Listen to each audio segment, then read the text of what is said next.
third loss of the year for Aryna Sabalenka. Because of the way the seeds work with the 32 seeds at majors. Well, I'm trying not to overthink that because we're trying our best to see how far we can get. She didn't look defeated. That's the detail almost everyone missed. When Aryna Sabalenka walked off the clay in Rome, world number 1, 4-time Grand Slam champion, the most explosive baseline force in women's tennis, she didn't look shattered.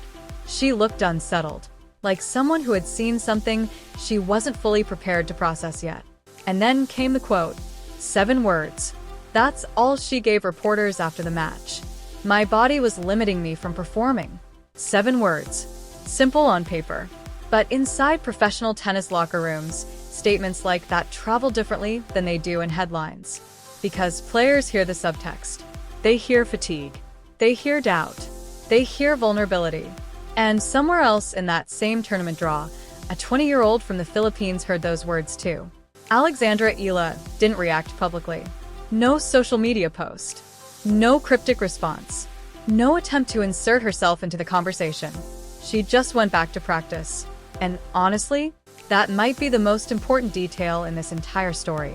Because what is unfolding around Eala ahead of French Open was not built overnight. It wasn't built during Rome. It wasn't even built during Miami. This has been assembled quietly for over a year. One adjustment at a time.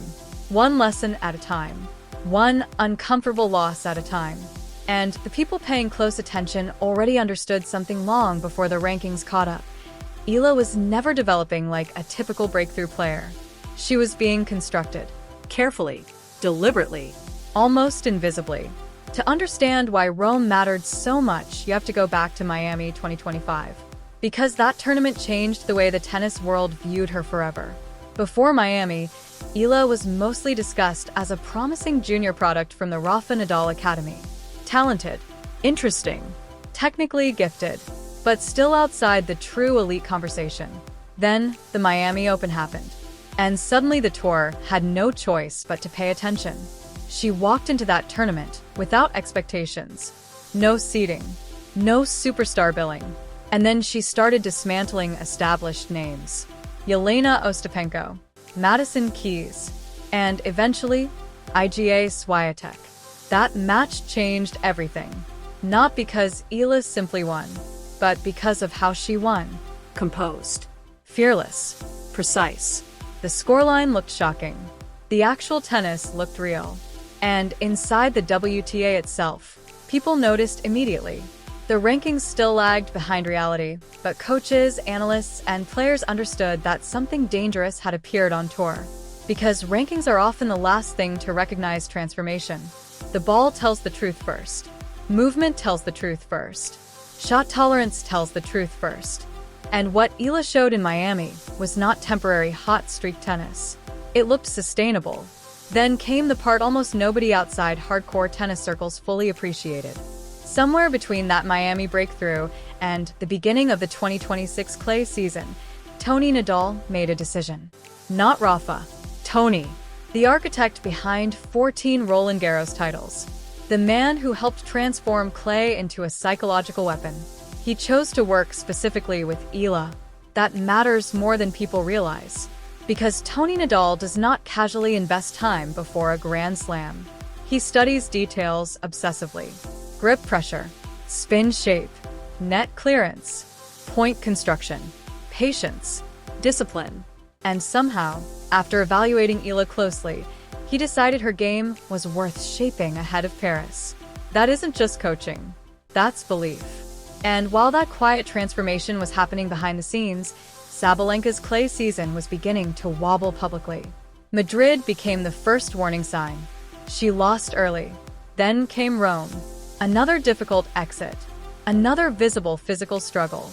And afterward, Sabalenka admitted openly that her body was limiting her performance. That statement hit differently because the day before, she had already acknowledged something else important. That the WTA had become so deep and dangerous that losing focus for even a moment could end your tournament. She was right. The margins in women's tennis have never been thinner. And while Sabalenka was speaking about physical limitations and mental pressure, Eala was quietly putting together one of the most revealing clay stretches of her career. First came Magdalena Freck in Rome. Opening set, 6-0. Total destruction. Then the match shifted. Freck fought back. The rhythm changed. Momentum disappeared. And this is where younger versions of Eala sometimes struggled emotionally. But this version steadied herself. She absorbed the pressure, reset mentally, and won the deciding set. That mattered. Because clay tennis is rarely about domination.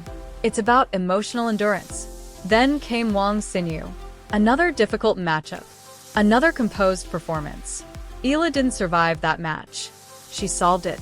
And suddenly the Italian crowd, many of whom barely knew her name days earlier, started chanting for her during points. That kind of crowd reaction cannot be manufactured. Fans recognize authenticity instantly. And then came the match everyone will eventually look back on differently. Eala versus Aryna Rybakina.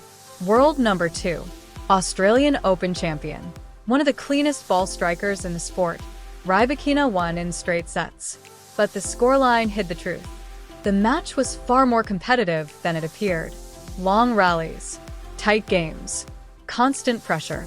And afterward, Eala said something revealing.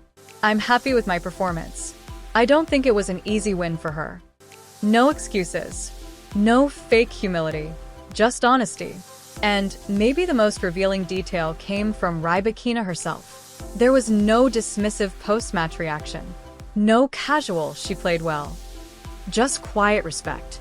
At the highest level of tennis, silence often says more than compliments do. Because elite players recognize danger early. Now step back and look at the full picture forming around Eala. The improvement on clay is measurable. The movement is calmer. The point construction is more patient. The forehand carries heavier topspin. The rallies last longer before she attacks. That isn't random development. That's philosophy. That's Tony Nadal's influence appearing point by point. And when you really think about it, the fit makes terrifying sense. A naturally left-handed player. Heavy spin already built into her mechanics. Awkward clay angles. Improved patience. Increased physical tolerance. That combination starts looking very dangerous on slow red courts. Especially when the player herself is still improving rapidly. And maybe the most important moment in this entire journey happened after her worst clay loss. Madrid. Against Elise Mertens. 6-2, 6-1. A brutal defeat. The easy response would have been denial. Bad day. Wrong conditions. Forget it and move on. Instead, Eala reportedly went directly back to the academy courts afterward. More practice. More adjustment. More questions. That mindset separates contenders from talented players. Anyone can enjoy success. Very few players actively rebuild themselves after embarrassment. 11 days later, she opened Rome with a 6-0 set. That's not coincidence. That's adaptation. And after Rome ended, Eala posted something simple online. "Rome heard me." 3 words. Not disappointment. Not frustration. Presence. The city heard her. And now the next city waiting to hear her is Paris. Which brings us back to Sabalenka. Because the looming question around Roland Garros isn't only whether Eala can make a deep run.